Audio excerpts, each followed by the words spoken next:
Joining me now is the bloke who broke apart the whole Lawyer X story, crime reporter for the Herald Sun, Anthony Dowsley. Well, Anthony, this is a big story. Lawyer X is still obviously there in the headlines and the psyche of the Victorian justice system. Do you think this legislation is the concern that the Bar Council and others think it is?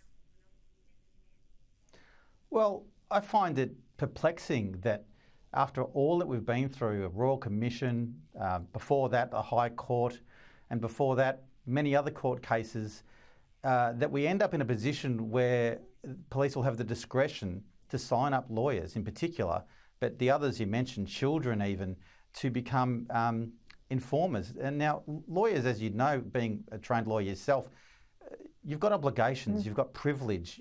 You can't abandon that privilege. And it just seems to me that the lessons haven't been learnt.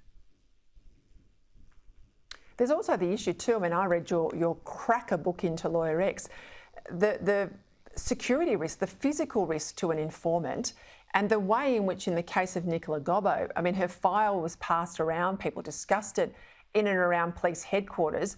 They used her for information, but you get the sense she wasn't properly protected. What's your sense of that? Well, that's a complex one because Nicola Gobbo didn't want protection. She certainly wanted to live the lifestyle that she felt that she was deserved, and that wasn't going to be somewhere in a remote area living the life of a police informer who's in danger. So the issue here, I think, really is that we have legislation that will not only make it impossible for disclosure or a journalist to find out that a misjustice has occurred, they won't be able to explore that or identify an informer for public interest reasons. This legislation will keep the genie in the bottle. We would never have heard of Lawyer X had this existed in 2014 when this story came about. In fact, I would have been prosecuted for writing it. So is that the real target, do you think, of the Andrews government legislation, to shut down people like you from exposing this sort of stuff? Well, I just don't understand it, considering all of what we heard about what happened and how the Royal Commission found and the High Court had found it an absolute disregard for the justice system, a reprehensible action on behalf of both the informer and police to have gone down this track, and yet it will happen again. And we're supposed to trust that this tiered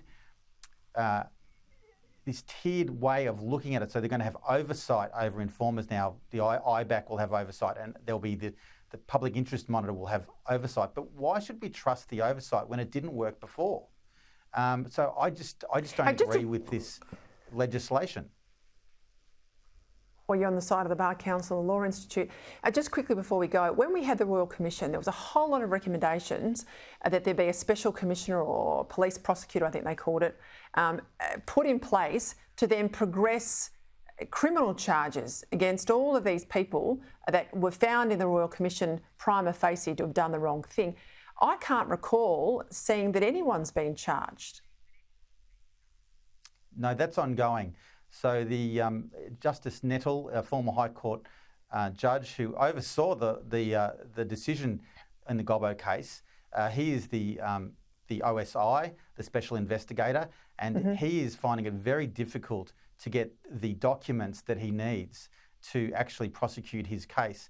So he's actually asking for more and more money from the government to try and find out whether any criminal activity went on by using Gobbo as a source, and in fact whether Gobbo has committed any criminal act herself.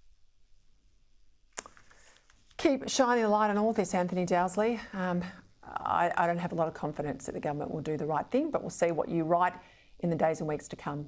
Thank you.